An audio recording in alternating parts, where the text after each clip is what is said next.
Thanks everyone for joining us. I was really looking forward to this conversation with Josh, and it turned out to be even more well-timed than I had imagined. I'm sure Josh Leifer, for this audience, really doesn't need much of an introduction. He is really, I think, not just one of the best writers on Israel and Palestine and American Jewish politics of his generation, but just period. And one of the things that I really respect and admire about Josh is that he's very independent and he also evolves intellectually. I think he's gone on his own intellectual journey, and I don't know that it's always led us to be in exactly the same place. But as someone who myself has had to rethink a lot of things, I'm always really intrigued and appreciate watching people who are willing to take in new information and rethink it rather than just basically saying, I'm with this team.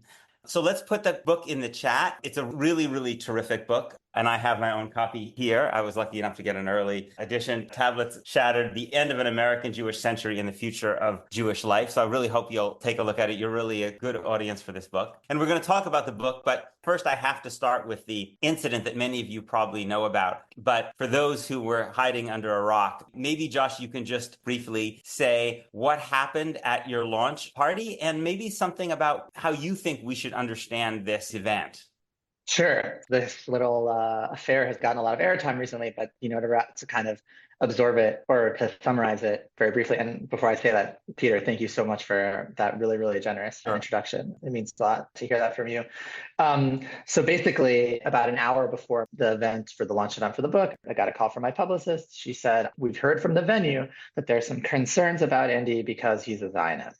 And I was like, okay. Andy being Andy Bachman, who was a prominent rabbi formerly in Brooklyn.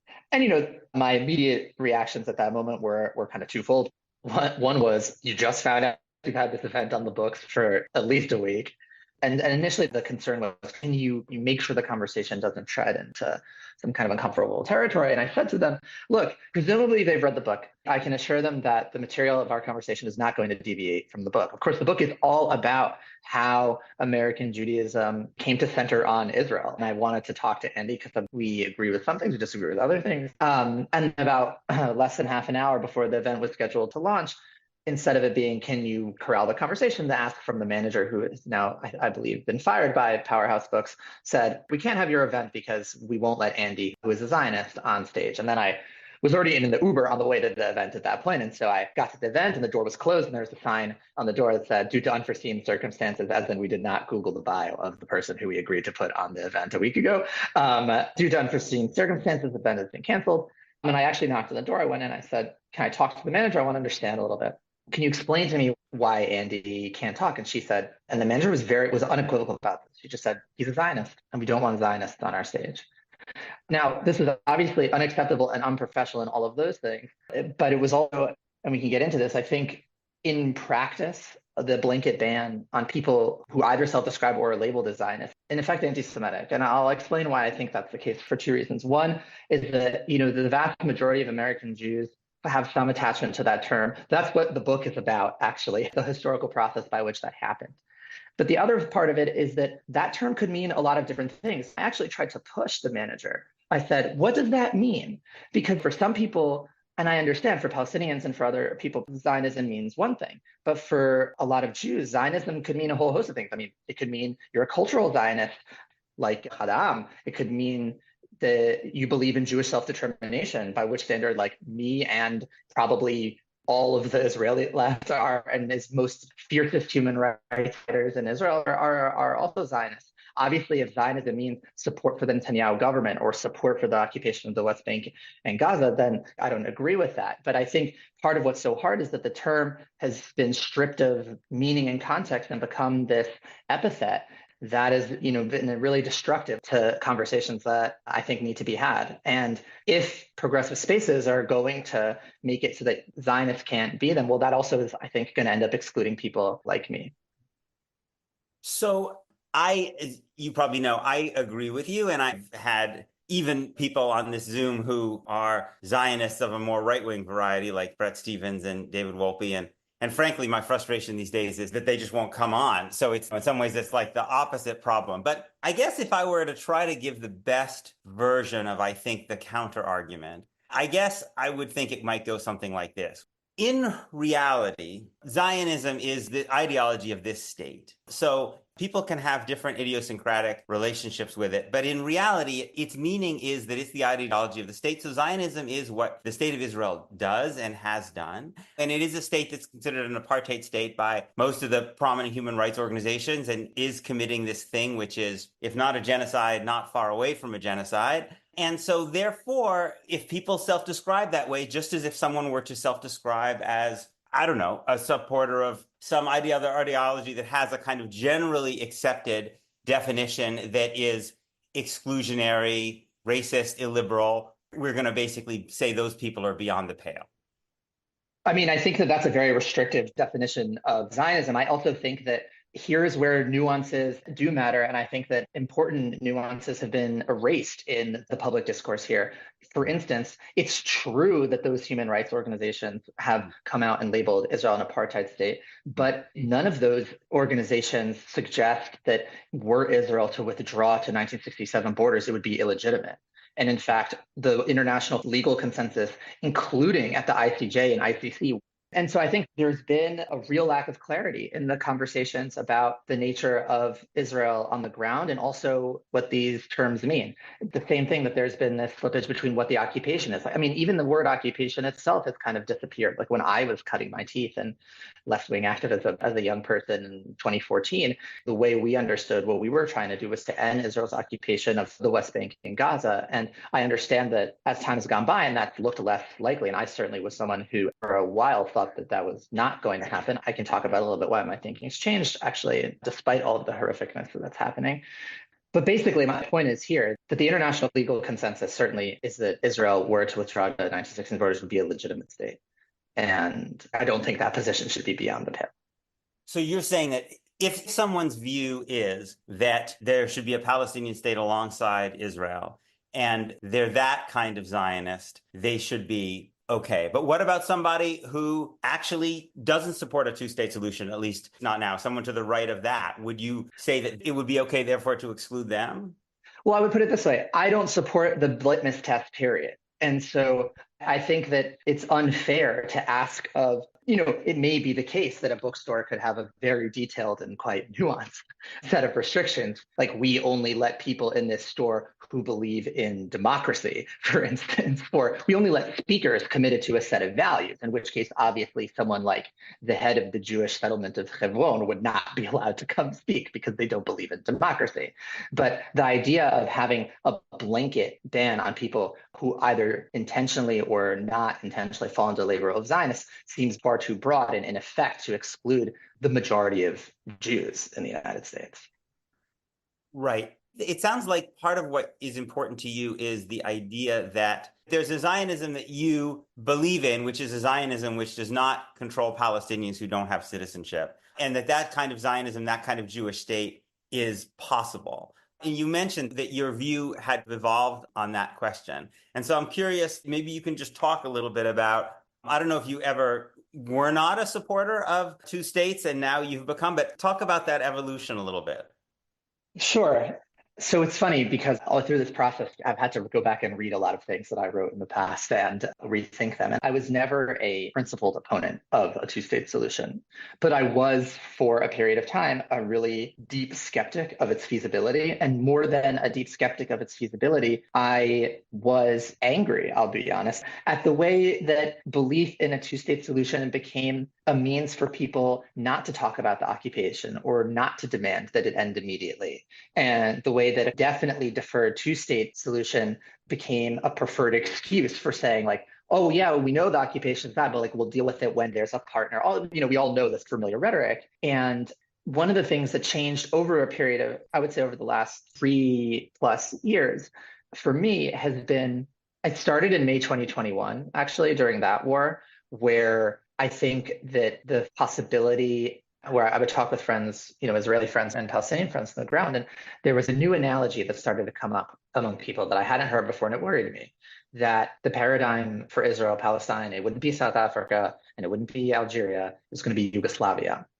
In other words, that the possibility of having one multi-ethnic state wasn't going to guarantee peaceful coexistence, but was going to guarantee incessant intercommunal violence at a neighborhood to neighborhood level in the mix, and certainly in places like the mixed cities. And that was where the first moment where seeds of doubt about one state. But this is before I wrote this piece in an argument with Michael Walzer, where I said what should be guiding us in our thinking about Israel Palestine are values, not the number of states, but freedom, equality, and democracy. And I still believe in those values, but I actually think that the solution that's more likely to guarantee those values and their reality in the lives of Israelis and Palestinians is going to be a two-state solution. And this is something I hopefully will be able to write about in the future. One of the other changes in my understanding of things is that for a long time, two states got equated with the Oslo process. But two states actually, as an idea, existed before the Oslo process and doesn't have to necessarily only follow the Oslo paradigm. And as I've spoken with Israeli human rights defenders like Yehuda Shaul and other people who are working on sanctions against settlers and just thinking a little bit more about those tactics, it occurred to me that unfortunately, it doesn't seem like we'll necessarily have a US administration willing to do this sorts of things. And Peter, you also wrote a piece about one of the ways America could exert pressure on the Israeli government. But we don't know what a two-state framework would look like with a US administration that was willing to hold the Israeli government to account. We also don't know what a two-state framework would look like with the settlements facing not just individual settlers facing sanction, but sanctions against settlement municipalities, sanctions that prevent the steel and water and construction companies that work in the settlements from being able to work with them. If before I looked out on the settlements and I thought there's no way they're ever going to be dismantled, now I think we have tools in the policy arsenal to make the settlements no longer viable. We just need an administration that would be willing to do some of those things. I mean, this is where I might disagree ideologically with some people calling for an arms embargo, but I think it strikes me as actually a really good way of conditioning aid. It might be one of the best levers of pressure on the Israeli government to go back to negotiations. Another problem with Oslo is it's funny because in terms of its equation with two states is Oslo didn't define two states from the get-go as its goal. Part of the problem with Oslo is that it left things open-ended and it didn't answer some of the most important questions. And if we can learn from the failure of Oslo, then maybe two states are possible. What I don't think is possible anymore, I mean, part of it is in two states, I see a clear way to get from point A to point B. With one state, I don't see a clear way to get from point A to point B anymore. What's the mechanism by which Israel agrees to dissolve itself, basically? There aren't really any forces of the ground calling for egalitarian one state. You have the Israeli right version of the one state, and then you have a Palestinian Islamist maximalist one state. Obviously, we know individuals, but there isn't a movement or an organization for such a thing that has real teeth there. And likewise, I think that, and Peter, this is something you mentioned in an earlier conversation we had with Ahmed Moore. People talk about South Africa as being an example, and obviously there's no ANC equivalent currently in the region to articulate the vision of a multi-ethnic democratic state. But it's not also clear that Palestinian rights, even if there was a one state, that there would be equality and protection of them. The power imbalance between Jews and Palestinians will exist even in a one state reality. Now, it's true there'll be maybe more democratic mechanisms, but it's not obvious to me anymore, the way it was, say, in 2019, that a one state was going to be more likely to guarantee freedom, security, and equality for all people. Putting aside, let's say, the practicalities of one state versus two state, I'm curious about how you respond to people who make a version of that argument that you were making earlier, which is when I listen to Palestinian discourse, and we have a question here about the goals of the BDS movement. So putting aside the tactics of boycott, the goals are, as you know, in addition to withdrawal from the lands conquered in 67, they are full equality for all citizens and the right of return. So that could be two states, right? But it wouldn't be a state that favored Jews. It would be a very different kind of state within the Green Line than exists today. What's your perspective on those demands? I mean, I think that the demands for right of return and reparations of some kind are totally reasonable. And I think they have been, in fact, part of previous two-state negotiations and could be again. And I actually don't think the refugee issue is totally insurmountable within a two-state framework in the same way that, I mean, maybe this is an appropriate analogy, but the same way Jewish reparations for the Holocaust didn't involve, say, my wife's family getting back their house in full to Germany, reparations for the Nakba isn't necessarily going to result in the Palestinians getting their houses back. But it would give them the opportunity. It would give them the opportunity in the two-state framework to move to a free and democratic, self-determined Palestinian state. But then that, I mean, again, to rehearse the arguments that you and I are very familiar with, that imperils a Jewish majority. And if it's not a large Jewish majority, it's kind of no longer a Jewish state. Well, I was thinking this in the two-state framework, that the right of return would apply to the newly created Palestinian state. Oh, but Um, how do you argue um, against people who say, okay, maybe our house is no longer there? In most cases, the houses are not there, but our connection is to Jaffa, our connection is to Haifa, to Safed or wherever. We want to be there. And why should Josh and Peter get to do it when we can? Our parents were born there. I mean, I think it's very simple, and God willing, when there are two states, and there'll also be freedom of movement between the two countries. I mean, this is something, trips to former conflict zones or preparing for trips to former conflict zones have been helpful for me. The Balkans as an example of a place that is very unstable, but also where there are jagged, ugly borders, but there is some kind of freedom of movement. I think hopefully the descendants of people who were expelled from Jaffa or Haifa and who decide to come back to live in a future Palestinian state will be able to visit and move freely. But I also think that basically, I mean, maybe it goes back to playground morality here, but like two wrongs don't make a right. And it happens to be the case that generations of Israelis now live in those houses, and to kick them out of those houses would also be wrong. This is something that I think is a huge source of lack of clarity in the current turn that the movement has taken, which is that there isn't really an ability among a lot of activists to unequivocally state that Israeli Jew, in the one state democratic reality that people hope and imagine will be feasible, there is far from an unequivocal call that Israeli Jews will be able to stay in that solution without, I hear people saying like they'll have to give up their Israeli identity. And this is something that also has changed my thinking, which is that Israelis are Israelis before they are Jews in a lot of ways. And that's true for even those Israelis who don't know that about themselves. And just the last thing I'll say, in a lot of the rhetoric to me, I know this is an imperfect and maybe inflammatory parallel. Itamar Ben-Gvir, the right-wing Israeli politician, often says things like, in our one-state reality, Palestinians are welcome to stay as long as they don't resist and they give up their nationality, but if they resist, we'll expel them. And something I hear from a lot of Palestine solidarity activists and people on the left is like, of course, Jewish Israelis can stay, but they'll have to give up their Israeli identities. They won't be Israeli anymore. And if they don't give that up, and this was in the Fatah literature in the 70s, and it's kind of come back in a way now. And I think that part of holding on to the values-based approach to this is that both of those two things are wrong, and no one is going anywhere. And so the challenge is going to be to find an agreement for repair and restitution that eventually will be acceptable to everyone, with the acknowledgement that there's a limit to how much can be undone. In the two-state vision that you support, are Palestinians inside the Green Line, do they have equal rights to Jews? I think they should. And that'll But be a then it can't be struggle. a Jewish, then it's not a Jewish state, right? I don't necessarily agree with that. I mean, I think the idea of what a Jewish state is can be capacious. I often say, like, to my mind, America is a Christian country. It seems unambiguous to me. And it happens to be a Christian country where people are afforded full civil and political equality. And I think that Israel can be able to do that while also still being a nation state. There are lots of problems with France. There are lots of problems with Greece. These are countries that are deeply imperfect.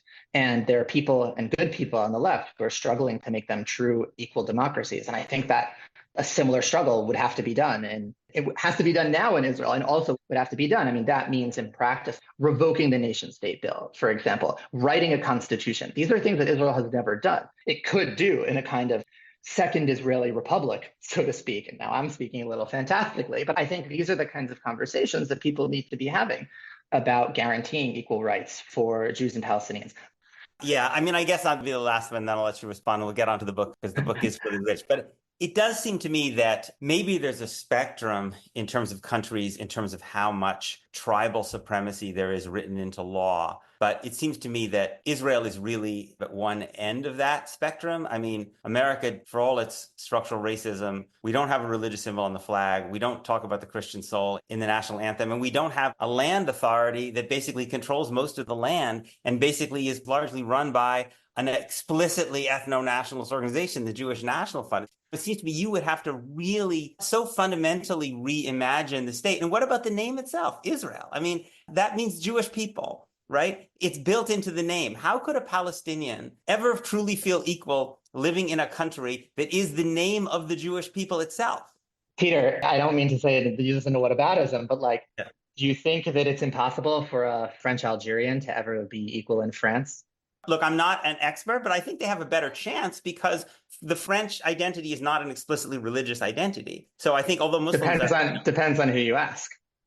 If I you guess, ask the party that nearly won the elections there, okay, so maybe uh, there are people on the right in France, in the US, who want to make those countries more like Israel, but they haven't controlled the countries for the last 50 years. And there's a powerful group even in the who oppose that. Whereas in Israel, it's a settled fact. I mean, Yair Lapid, who's a kind of center left, for him, state of all its citizens is an epithet. yeah, I don't disagree with you that the situation is grim, but I mean, I agree with you on the fundamentals of what would need to change. But maybe this is a semantic disagreement, but I don't think that the JNF or the Paris State institutions that were founded with Israel's founding, the land authority, even the national anthem are essential things to Israel. And I don't think the state needs to be dissolved in order to change those things. It might be really unrealistic that those could happen. In America, there was for one of the interesting things that came out, during the Black Lives Matter movement for a while was that maybe in addition to the Star Spangled Banner, we should sing, I believe it was like, it's like lift every voice and sing. I don't remember. There's another. Yeah. That might seem insane and unfeasible now to do in the current state of Israel, but I don't think that the political symbolism is where this matter lives or dies. And I want to be open about the challenge. Like, this is a huge challenge, but just because a state is, again, to use the American analogy, like if we use the Abram Kendi language, is stamped from the beginning or flawed, that doesn't mean that it should be eliminated. It is my hope, and I could be wrong. This is where I'm also willing to adjust to reality and be fluid here. But it doesn't strike me as more just to say, well, this place doesn't have a right to exist because it was founded in sin. Right, right. I do want to get to the book because there's so much to talk about in the book. So one of the things that really fascinated me reading the book was about the intersection of the argument of the book and your own journey in terms of religious practice and the way you relate to Judaism.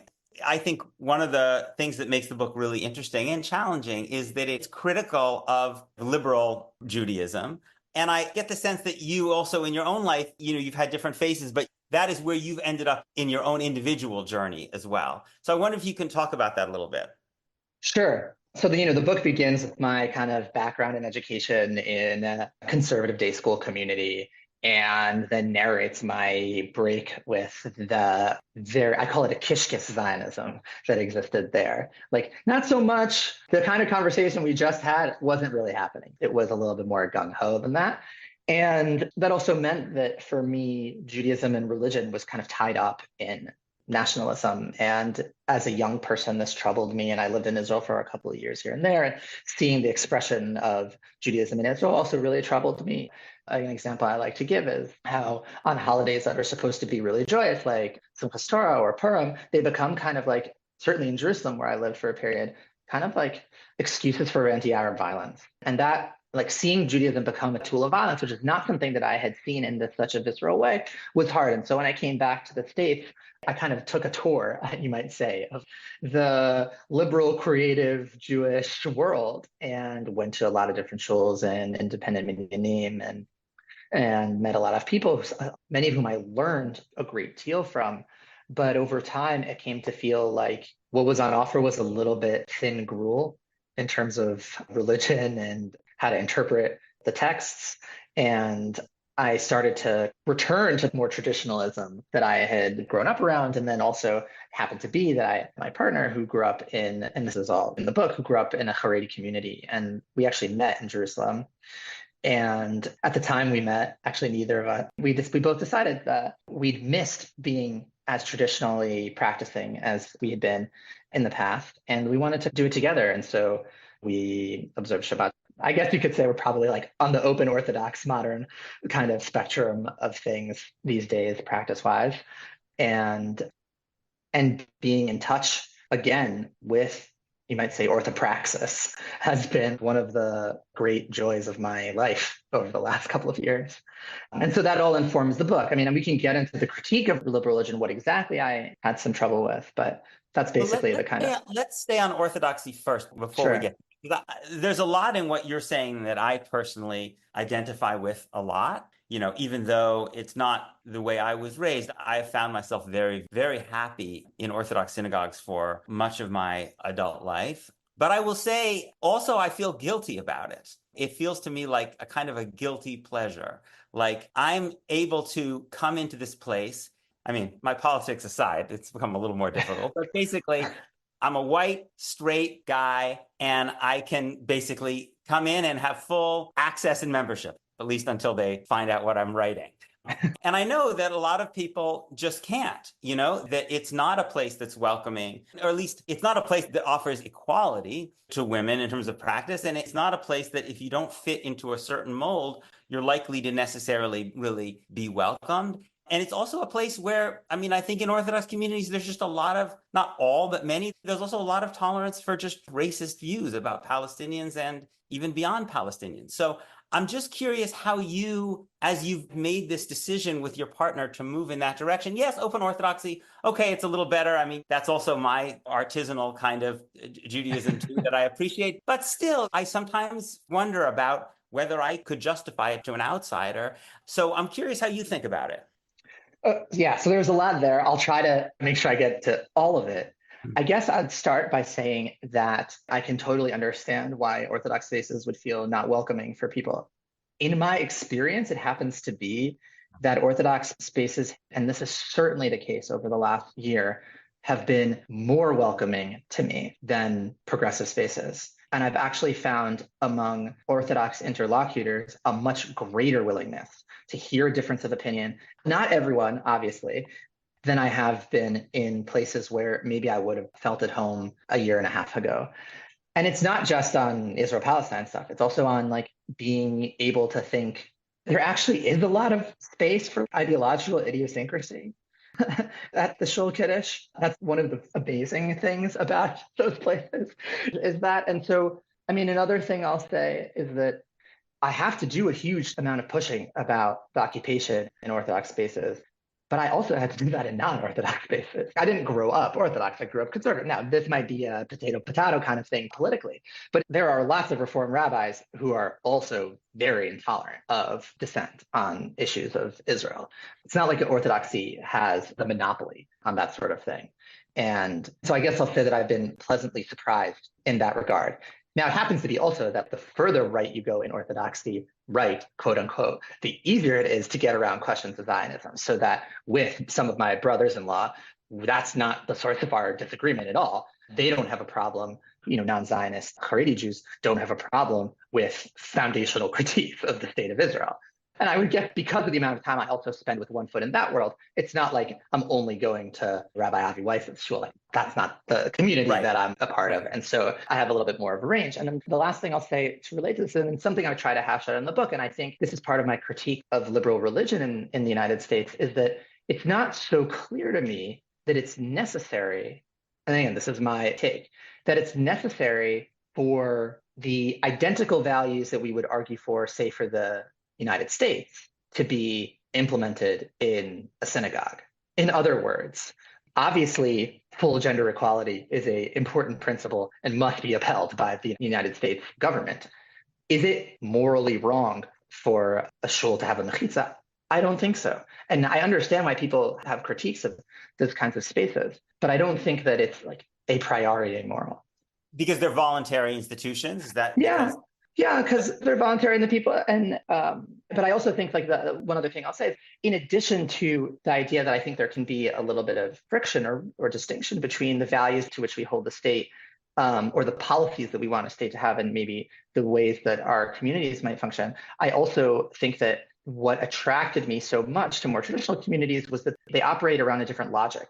We can get into this, but it is true that even Orthodox communities are voluntarist in their structure, but they also operate according to a different axiom. So like in liberal spaces, when you ask a lot of people why they do Jewish, to use that word, they say things like, because I like it or it feels good to me, I connect to it. The orienting unit is individual. It's about autonomy. I choose to do this, but I don't choose to do that. Maybe I can give you reasons, but not really give you reasons for like why I do one thing over the other. It's a kind of anything goes environment in a lot of liberal Jewish spaces. And what Orthodoxy does differently is it's oriented around the concept of obligation, of mitzvah.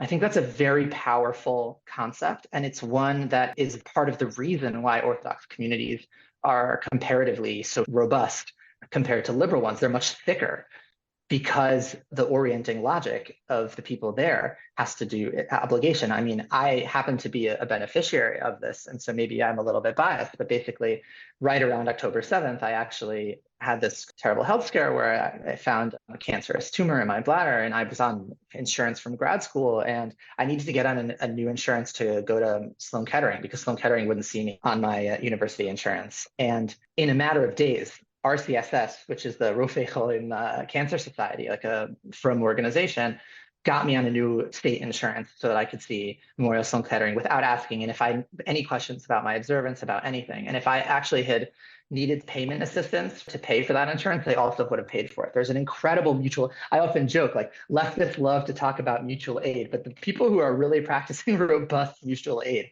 are Haredi communities where they have their own ambulance corps and a huge range of philanthropies that leftists can't rival.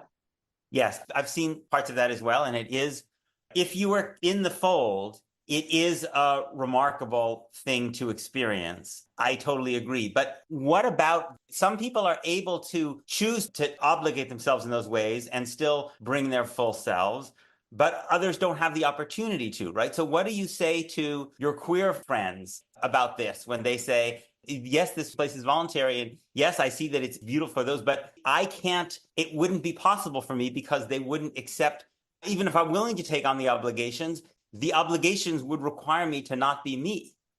I, Look, I would never justify the kind of exclusions that you're talking about. And I think part of the struggle is to make Orthodox spaces more inclusive. It's not clear to me also, and I think we know lots of examples of this, groups like Eshel and rabbis like Stephen Greenberg who are working to expand the space for queer Jews in Orthodoxy. But I can guarantee you that a queer person who showed up to an Orthodox minyan would not be turned away. Yes, it's true. There are certainly, I myself go to a shul that has, thank God, a really thriving queer population, and it's part of the reason I love the place so well. But I think that's, unfortunately, I think the exception. But in terms of the future, do you think for those Jews for whom Orthodoxy is not an option for a range of reasons, again, including for women who simply say, I'm not going to a place where a man can get an aliyah and I can't, what possibilities do you think there is, since you're kind of pessimistic about liberal progressive Judaism? What would you suggest that those non-Orthodox institutions do to make themselves more effective or flourish more? Sure. I mean, I want to be clear also, like, I have a whole chapter about this in the book of the huge diversity of what I call liberal Judaism, but which liberal just means not separatist orthodoxy. And like, it's absolutely the case that there is a wealth of minyanim that have traditional liturgy that allow women to have aliyahs. This was part of the Chavurah movement. I would say that one of the greatest achievements of liberal Judaism is the way it institutionalized feminism. And so at any of the liberal seminaries, whether it's JTS or HUC, feminism is a core value there. And that's a remarkable achievement. And one of the things I try to get out in the book is I don't think any of those achievements are incompatible with the concept of obligation. In fact, one of the things I try to argue against in the book is there's a way that some liberal interpreters of Judaism say, like, what we want is a Judaism of choice or voluntarism or autonomy, and we want to break with the concept of obligation. And I'm saying, I actually think they're the ones who are saying you can't be inclusive and obligated. And I'm saying you can absolutely be inclusive and obligated. You know, I don't think that halachic egalitarianism is any less legitimate than other forms of halachic observance. And part of what's the renaissance of Jewish learning over the last, I don't know, decade and a half, 20 years, it depends on how you periodize the independent minyanim world. Like, part of this Jewish Renaissance has been certainly led by women, been substantially led by people who identify as LGBTQ. And I don't think there's anything at odds with full inclusion and obligation. What is your best, I mean, obviously predictions are perilous, but what is your best guess about what you think the landscape of American Jewish life is going to look like in 25 or even 50 years?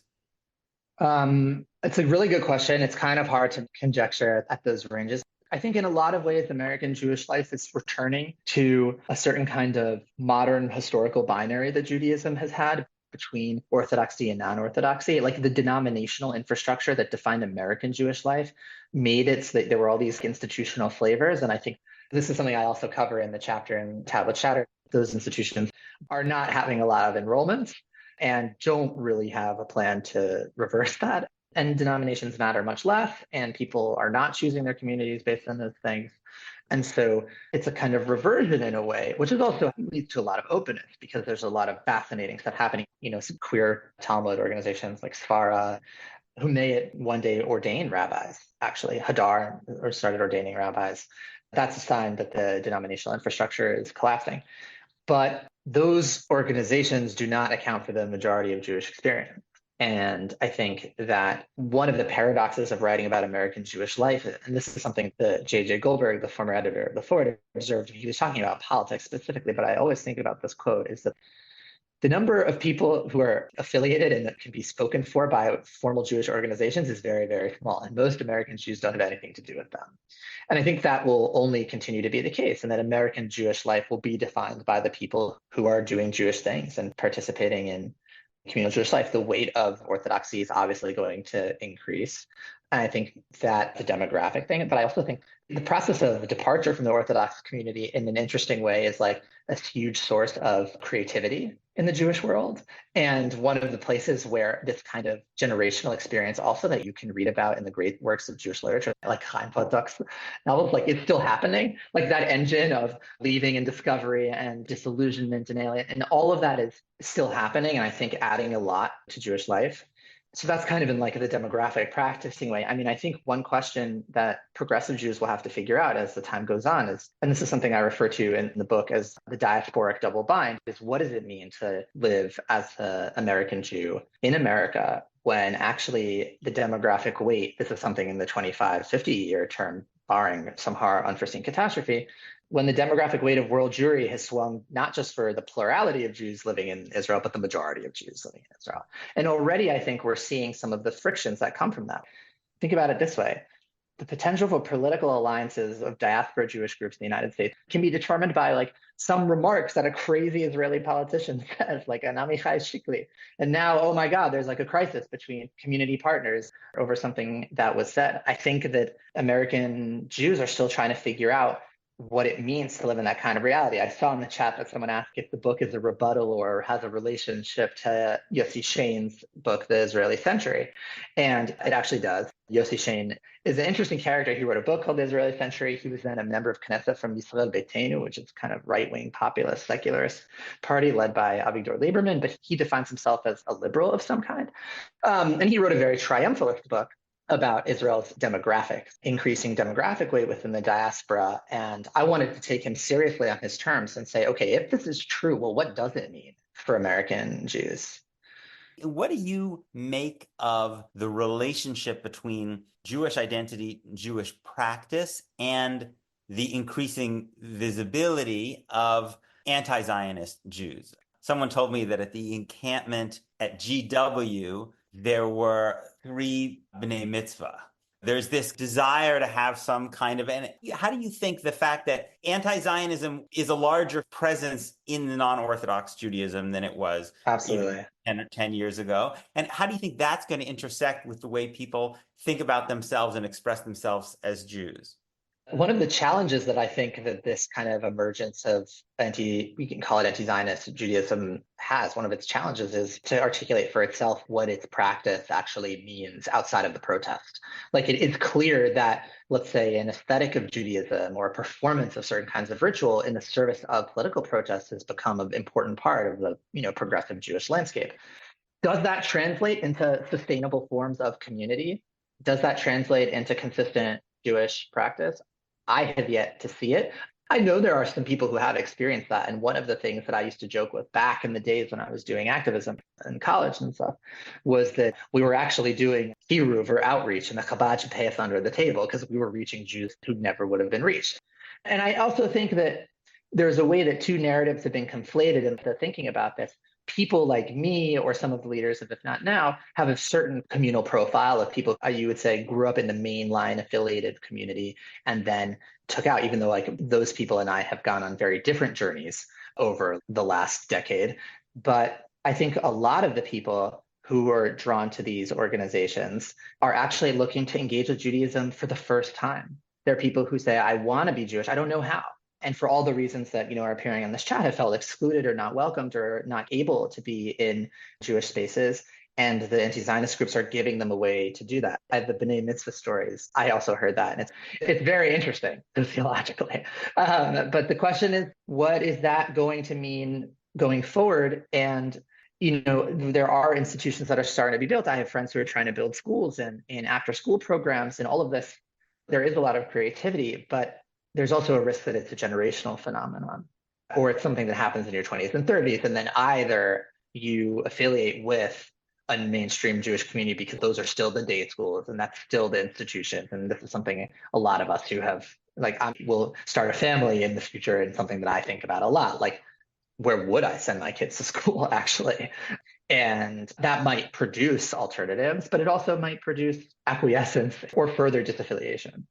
Yeah, I mean, I think when you choose a school, you decide what thing you don't like you can live with the most, or you decide what you can most effectively counter program against at Exactly. home.